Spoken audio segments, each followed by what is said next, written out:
Hello friends, स्वागत है आपके अपने प्यारे यूट्यूब चैनल 2K क्लासेस में। ठीक है, तो आज का जो हमारा वीडियो है वो क्या है? ठीक है, तो आज मैंने बहुत इंपॉर्टेंट क्वेश्चन लेके आया है। ठीक है, क्या बोल रहा है? गांधीवादी विचारधारा के स्रोतों का वर्णन करें। ठीक है, और इससे पहले वीडियो में मैंने टोटल 7 क्वेश्चन बताए थे। वो सातों क्वेश्चन को क्या करेंगे, हम एक एक करके आपको क्वेश्चन बता देंगे। ठीक है, टोटल क्वेश्चन का आंसर हम समझा देंगे। 19 तारीख को जो एग्जाम होने वाला है, ठीक है, पॉलिटिकल साइंस का, कौन से सेमेस्टर 5 का। ठीक है ना? तो चलिए क्वेश्चन को स्टार्ट करते हैं। ठीक है ना? जानते हैं इसका आंसर क्या होता है। ज्यादा लंबा नहीं करना है वीडियो को मेरे को, ठीक है ना? चलिए वीडियो को स्टार्ट करते हैं। तो क्या बोल रहा है? गांधीवादी विचारधारा के स्रोतों का क्या करना है? वर्णन करना है। ठीक है ना? तो चलिए हम जानते हैं कैसे वर्णन कर सकते हैं इन स्रोतों का। ठीक है, विचारधारा का। तो सबसे पहले जो हमारा है आंसर क्या है? परिचय हम जानेंगे। ठीक है, परिचय गांधीवादी, ठीक है, जो गांधीवादी विचारधारा, ठीक है, महात्मा गांधी के जो गांधीवादी विचारधारा थे वो क्या थे? महात्मा गांधी के सिद्धांतों और जीवन मूल्यों पर आधारित एक दर्शन है। ठीक है, क्या बोल रहा है? जो गांधीवादी विचारधारा था वो महात्मा गांधी के सिद्धांतों, ठीक है, सिद्धांतों और जीवन मूल्यों पर आधारित एक दर्शन है। ठीक है ना? जो जो अहिंसा, सत्य, आत्मनिर्भरता और समाज के समानता पर जोर देता है। क्या करता है? जो अहिंसा, ठीक है, अहिंसा, सत्य, आत्मनिर्भरता, ठीक है, और समाज के समानता पर क्या करता है? जोर देता है। जैसे कि, ठीक है, जैसे कि हम जानते हैं क्या बोल रहा है? पहला अहिंसा है। ठीक है ना? क्या बोल रहा है? अहिंसा, किसी भी स्थिति, ठीक है, किसी भी स्थिति में हिंसा का सहारा ना लेना।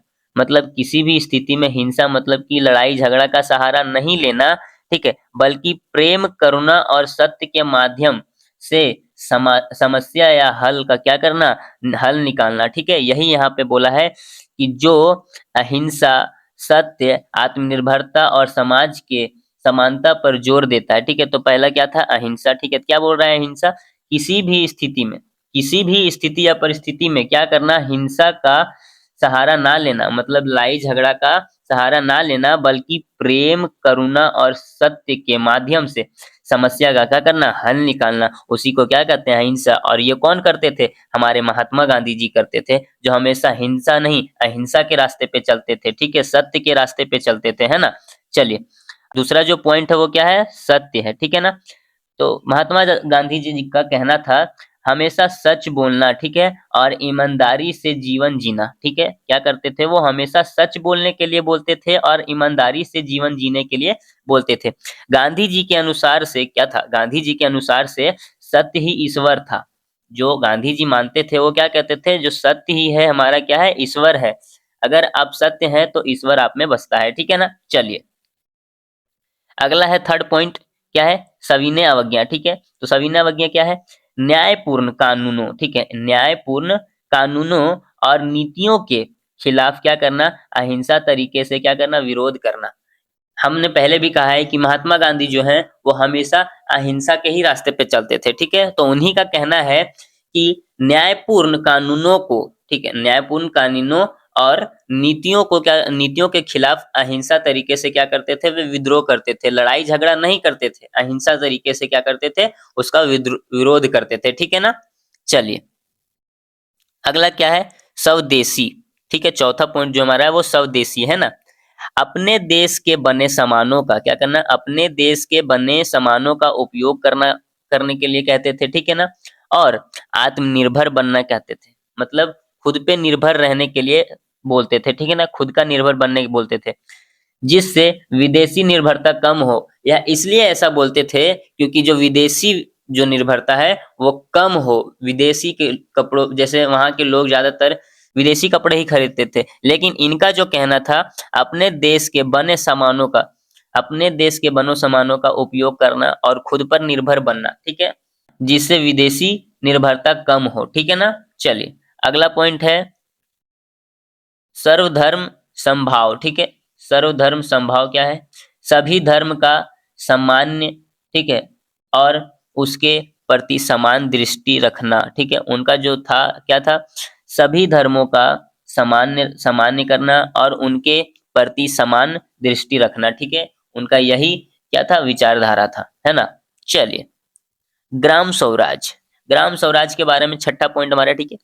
छोटे छोटे गांव, ठीक है, क्या बोल रहा है, छोटे छोटे गांवों को आत्मनिर्भर बनाना, उनका जो उद्देश्य था, ठीक है, उनका विचार था, वो क्या था, छोटे छोटे गांवों को क्या करना, खुद पे आत्मनिर्भर बनाना, ठीक है, उससे देश की आर्थिक और सामाजिक प्रगति हो, ठीक है ना। इसी वजह से क्या बोल रहे थे, छोटे छोटे गांव को क्या करना, आत्मनिर्भर बनाना। अगर छोटे छोटे गांव खुद पे आत्मनिर्भर हो जाएंगे तो क्या हो जाएगा, देश का आर्थिक और सामाजिक प्रगति होगा, ठीक है ना। चलिए अगला पॉइंट जो हमारा है, जानते हैं। गांधीवादी विचारधारा, ठीक है, गांधीवादी विचारधारा का उद्देश्य एक शांतिपूर्ण समान और शांतिपूर्ण समान और आत्मनिर्भर समाज की स्थापना करना, ठीक है, यहाँ पे और होगा, ठीक है ना। क्या बोल रहा है, गांधीवादी, ठीक है, गांधीवादी विचारधारा का उद्देश्य ही क्या था, शांतिपूर्ण समान, ठीक है, आत्मनिर्भर समाज की क्या करना, स्थापना करना, ठीक है। चलिए अब हम जानेंगे, ठीक है, इसके क्या थे, गांधीवादी विचारधारा के क्या स्रोतों के बारे में हम जानेंगे, क्या क्या स्रोत थे उसके, ठीक है ना। चलिए जानते हैं सबसे पहले गांधीवादी विचारधारा के स्रोतों के मुख्य रूप से चार भाग में क्या किया गया है, बांटा जा सकता है, ठीक है ना, यह बांटा गया है, ठीक है ना। तो कौन कौन से मुख्य धारा पे बांटा जा सकता, मुख्य स्रोतों पे इसको क्या बांटा जा सकता है, ठीक है। तो सबसे पहले है धार्मिक और आध्यात्मिक प्रभाव, ठीक है ना। दूसरा है भारतीय परंपराएं, ठीक है, भारतीय परंपराएं। फिर तीसरा पश्चिमी विचारधारा, ठीक है। और चौथा है व्यक्तिगत अनुभव, ठीक है, जिसके स्रोतों का वर्णन निम्नलिखित रूप से दिया गया है, यानी निम्नलिखित रूप से इसका वर्णन दिया है, ठीक है। आगे नीचे देखते हैं, ठीक है ना। क्या बोल रहा है, धार्मिक और आध्यात्मिक प्रभाव, ठीक है। तो क्या है, पहला महात्मा गांधी के विचारों, ठीक है, महात्मा गांधी के विचारों पर धर्म का गहरा प्रभाव पड़ा। जो महात्मा गांधी के विचार हैं, ठीक है, उन पे क्या पड़ा, धर्म का गहरा प्रभाव पड़ा।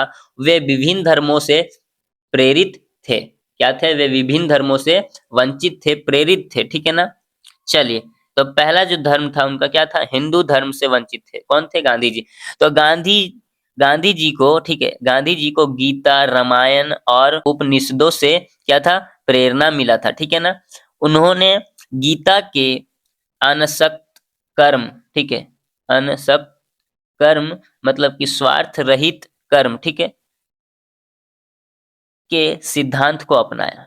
किसके सिद्धांत को अपनाया, तो स्वार्थ रहित कर्म के सिद्धांतों को अपनाया, ठीक है, गीता के अनसक्त कर्म, ठीक है, अनसक्त कर्म को अपनाया, ठीक है, उसी सिद्धांत को अपनाया, ठीक है ना। चलिए अब जानेंगे जैन धर्म, ठीक है। जैन धर्म, तो जैन धर्म अहिंसा और सत्य के सिद्धांतों ने उनके विचारों को बहुत प्रभावित किया। जो जैन धर्म में क्या है, अहिंसा और सत्य के सिद्धांत हैं, ठीक है, उनके विचारों को बहुत ही प्रभावित किया, ठीक है ना। किनके विचारों को, महात्मा गांधी के विचारों को क्या किया, बहुत ही प्रभावित किया, ठीक है। फिर अगला क्या है, ईसाई धर्म, ठीक है ना। तो गांधी जी ने बाइबल के सर्न ऑन द माउंट, जेसुस के उपदेश, ठीक है, से प्रेम और सक्षम का संदेश लिया, ठीक है। किसका संदेश लिया, प्रेम और सक्षम का। तो किससे लिया, सर्न ऑन द माउंट मतलब जेसुस के उपदेश, ठीक है ना। इससे क्या लिया इन्होंने, प्रेम और सक्षम का संदेश लिया। इन्होंने लिया, महात्मा गांधी ने लिया। किस धर्म से लिया, ईसाई धर्म से लिया, ठीक है ना। चलिए अगला पॉइंट है जो हमारा इस्लाम धर्म, ठीक है ना। तो इस्लाम के सत्य, समानता और भाईचारा के सिद्धांतों से भी प्रभावित हुए। जो इस्लाम के सत्य है, ठीक है, समानता और भाईचारा के सिद्धांतों से भी प्रभावित हुए। तो कौन हुए थे प्रभावित, हमारे महात्मा गांधी जी क्या थे, इस्लाम के सत्य और समानता और भाईचारा के सिद्धांतों से भी क्या थे, वे प्रभावित थे, ठीक है ना। चलिए अगला पॉइंट क्या है, सिख धर्म, ठीक है ना। तो गुरु नानक और अन्य गुरुओं के विचारों से स्नेह और परोपकार भी, परोपकार की भावना को मजबूत किया, ठीक है। इन्होंने मजबूत किया, महात्मा गांधी ने, किनके, तो गुरु नानक और अन्य गुरुओं के विचारों से स्नेह और परोपकारों का क्या किया, भावना का मजबूती किया, ठीक है, भावना को क्या किया, मजबूत किया, ठीक है ना। चलिए अगला जो हमारा है दूसरा पॉइंट, वो तो हम पहला का पॉइंट देखे, अब दूसरा का क्या है, भारतीय परंपराएं और संस्कृति, ठीक है ना। भारतीय का जो परंपरा है, भारत में जो परंपरा है और संस्कृति, उसके बारे में जानेंगे हम, ठीक है। मतलब हम जानेंगे नहीं, गांधी जी का जो विचारधारा था भारतीय परंपरा और संस्कृति पे, ठीक है ना। चलिए, गांधी जी भारत की पुरानी परंपराओं और विचारों से बहुत ही प्रभावित थे, ठीक है। जो गांधी जी थे हमारे, वो क्या थे, भारत के पुरानी परंपराओं और विचारों से क्या थे, बहुत ही प्रभावित थे, है ना। सबसे पहला, वेद, ठीक, उपनिषद और महाभारत में वर्णित नैतिकता और धर्म, या और होगा, ठीक है, नैतिकता और धर्म के विचार उनके मार्गदर्शन बने, ठीक है। कौन कौन से, वेद, उपनिषद और महाभारत में वर्णित नैतिकता, ठीक है, धर्म के विचार उनके क्या बने, मार्गदर्शन बने। किनके बने, महात्मा गांधी जी के, ठीक है ना। चलिए, अगला है पॉइंट, प्राचीन भारतीय समाज के स्वदेशी ग्राम स्वराज और सादगी की परंपरा ने उनके विचारों को क्या किया, मजबूती दिया, ठीक है। क्या बोल रहा है कि प्राचीन भारतीय समाज के स्वदेशी ग्राम स्वराज, ठीक है, स्वदेशी ग्राम स्वराज और सादगी की परंपरा ने उनके विचारों को क्या किया, मजबूती दिया, ठीक है ना। किनके विचारों को, तो हमारे महात्मा गांधी के विचारों को क्या किया, मजबूती दिया, ठीक है। कौन कौन, प्राचीन भारतीय समाज और स्वदेशी ग्राम स्वराज और क्या है, सादगी की परंपराएं ने उनके विचारों को क्या किया, मजबूती दिया, ठीक है। फिर अगला क्या है, भक्ति आंदोलन, ठीक है। भक्ति आंदोलन से उन्होंने धार्मिक सहिष्णुता और ईश्वर की भक्ति का महत्व सीखा, ठीक है। किसके आंदोलन से, भक्ति आंदोलन से, ठीक है ना। और उन्होंने क्या किया, धार्मिक सहिष्णुता और ईश्वर की क्या की, भक्ति का महत्व सीखा। किन्होंने सीखा, महात्मा गांधी ने सीखा। किसके आंदोलन से, भक्ति आंदोलन से, ठीक है ना। चलिए, अगला जो पॉइंट हमारा थर्ड नंबर, ठीक है, पश्चिमी विचारधारा। जो थर्ड पॉइंट हमारा है क्या है, पश्चिमी विचारधारा। क्या बोल रहा है, वहां कहा जाता था, हालांकि गांधी जी, ठीक है, भारतीय संस्कृति के समर्थक थे। हालांकि भारतीय संस्कृति के समर्थक थे महात्मा गांधी, लेकिन उन्होंने पश्चिमी विचारों से भी क्या थे, प्रेरणा ली थी, ठीक है ना। जो पश्चिमी विचार थे उनसे भी क्या थे, वह प्रेरणा लिए थे, ठीक है ना। पहला पॉइंट है इसका, जॉन रस्किन की पुस्तक अनटू दिस लास्ट ने उन्हें समानता और श्रम के महत्व को समझाया।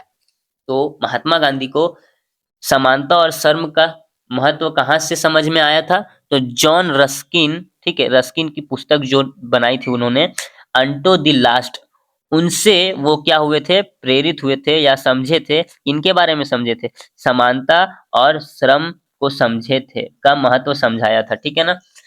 चलिए, अगला जो है पॉइंट, लियो टोल्स्टॉय, ठीक है, लियो टोल्स्टॉय के विचारों ने उन्हें सत्य, अहिंसा और प्रेम के मार्ग पर चलने की प्रेरणा दी, ठीक है। किसने दिया था, लियो टोल्स्टॉय के विचारों ने, ठीक है। किनके विचारों ने, लियो टोल्स्टॉय के विचारों ने उन्हें सत्य, इन्हें महात्मा गांधी को सत्य, अहिंसा और प्रेम के मार्ग पर चलने का क्या किया था, प्रेरणा दिया था, ठीक है ना।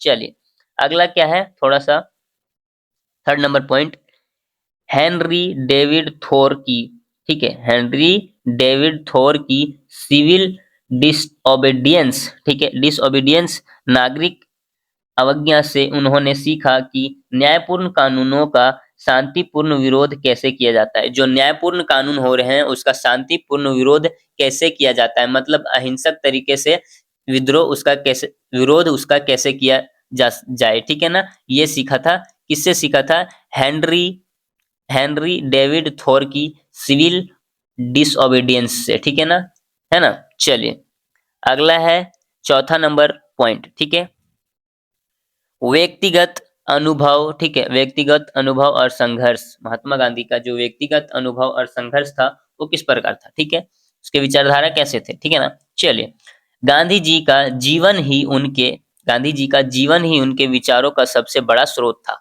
जो गांधी जी का जीवन था उनका बहुत ही संघर्षपूर्ण जीवन था, ठीक है। इतने संघर्ष उन्होंने अपने जीवन में किया कि उनके विचारधारा सब, उनके जीवन ही सबसे बड़े विचारधारा थे उनके स्रोतों का, ठीक है ना। चलिए, इनका पॉइंट हम जान लेते थोड़ा। दक्षिण अफ्रीका में रंगभेद के खिलाफ संघर्ष। जो दक्षिण अफ्रीका के खिलाफ रंगभेद के खिलाफ जो संघर्ष कर रहे थे, उन्हें अहिंसा और सत्याग्रह की शांति का एहसास कराया। ठीक है ना। महात्मा गांधी जो दक्षिण अफ्रीका के खिलाफ रंगभेद का क्या कर रहे थे, संघर्ष कर रहे थे या विरोध कर रहे थे, उन्हें उन वहीं से सीखने को मिला। क्या सीखने को मिला? अहिंसा और सत्याग्रह की शांति का एहसास वहीं से हुआ। दक्षिण अफ्रीका के रंगभेद के खिलाफ जो क्या कर रहे थे, संघर्ष कर रहे थे, उन्हें वहीं से अहिंसा और सत्याग्रह की शक्ति का क्या हुआ, एहसास कराया। ठीक है ना। चलिए दूसरा है पॉइंट, भारत में स्वतंत्रता संग्राम के दौरान, ठीक है, भारत में जो स्वतंत्रता संग्राम हो रहे थे, उन्हें क्या किया, सत्य, अहिंसा, स्वराज, ठीक है ना, स्वदेशी और ग्रामीण विकास का विचारों का अपनाया। ठीक है, उन्होंने क्या किया कि भारत के जो स्वतंत्रता संग्राम हो रहे थे, भारत में जो स्वतंत्रता संग्राम के दौरान उन्होंने सत्य, अहिंसा, स्वराज, स्वदेशी और ग्रामीण विकास के विचारों को अपनाया। ठीक है ना। चलिए अगला है व्यक्तिगत जीवन। ठीक है, व्यक्तिगत जीवन में सादगी, संयम, आत्मनिर्भरता और ईमानदारी को उन्होंने हमेशा महत्व दिया। किसने दिया महत्व? महात्मा गांधी ने। क्या दिया? व्यक्तिगत जीवन, मतलब जो हमारा व्यक्तिगत जीवन है उसमें सादगी, ठीक है, और संयम, आत्मनिर्भरता और ईमानदारी को हमेशा क्या किया, उन्होंने महत्व दिया। अपने जीवन में सबसे ज्यादा महत्व उन्होंने सादगी, संयम, आत्मनिर्भरता और ईमानदारी को ही महत्व दिया। ठीक है ना। चलिए इसका हम थोड़ा सा निष्कर्ष जान लेते हैं। ठीक है ना। तो इसका निष्कर्ष जानेंगे हम। ठीक है ना। महात्मा गांधी, ठीक है, महात्मा गांधी का जो क्या था, गांधीवादी विचारधारा था। जो महात्मा गांधी का क्या था, गांधीवादी विचारधारा था। वो विभिन्न धार्मिक, ठीक है, धार्मिक, सांस्कृतिक और दार्शनिक और व्यक्तिगत अनुभवों का समावेश था। ठीक है, क्या था, समावेश था। ठीक है ना। क्या था, गांधीवादी विचारधारा विभिन्न धार्मिक, सांस्कृतिक, दार्शनिक और व्यक्तिगत अनुभवों का क्या था, समावेश है। ठीक है ना। यह सत्य, अहिंसा, आत्मनिर्भरता, प्रेम और सेवा पर आधारित प्रेरणा स्रोत बने हुए हैं। क्या, कौन बने हुए हैं? गांधी जी जो हैं वो सत्य, अहिंसा, आत्मनिर्भरता, प्रेम और सेवा पर क्या बने हुए हैं, प्रेम प्रेरणा स्रोत बने हुए हैं। कौन बने हुए हैं? हमारे महात्मा गांधी जो हैं वो सत्य पे हमेशा चलते थे, सत्य की रास्तों पे। अहिंसा ही से ही वो कोई भी विरोध को क्या करते थे, हासिल करते थे, जीतते थे। आत्मनिर्भर बने हुए थे, प्रेम, सेवा था उनके अंदर, ठीक है, पर आधारित प्रेरणा स्रोत बने हुए हैं। ठीक है, वो प्रेरणा स्रोत बने हुए हैं किन पे? सत्य, अहिंसा, आत्मनिर्भरता, प्रेम और सेवा पर आधारित प्रेम स्रोत बने हुए, प्रेरणा स्रोत बने हुए हैं। ठीक है ना। चलिए आज के इस वीडियो में पहला क्वेश्चन मैंने करवा दिया है। जो पिछले वीडियो में जो मैंने क्वेश्चन बताए थे, वो क्वेश्चन का पहला क्वेश्चन मैंने इस वीडियो में बता दिया है, जो कि बहुत ही आसानी शब्दों में मैंने बताया है। ठीक है, आपको उम्मीद है कि आपको समझने में दिक्कत नहीं हो। आई होप कि आपको ये वाला क्वेश्चन पूरा समझ में आ गया होगा। बहुत ही आसानी तरीके से मैंने समझाया है। ठीक है, और ये क्वेश्चन आपको एग्जाम में 19 मई को देखने को मिल सकते हैं। ठीक है, चलिए तो अगर आप हमारे चैनल पर नए हैं तो चैनल को सब्सक्राइब कर दीजिए, बगल में बेल आइकन आएगा उसको ऑल पे सेट कर दीजिए। ठीक है, और इसका दूसरा क्वेश्चन जल्दी आने वाला है और टोटल सातों क्वेश्चन का सातों क्वेश्चन हम इस अपने चैनल पे डाल देंगे। आप वहां से जाके देख सकते हैं 2K क्लासेस पे। ठीक है ना। चलिए मिलते हैं अगले वीडियो में, तब तक के लिए बाय बाय।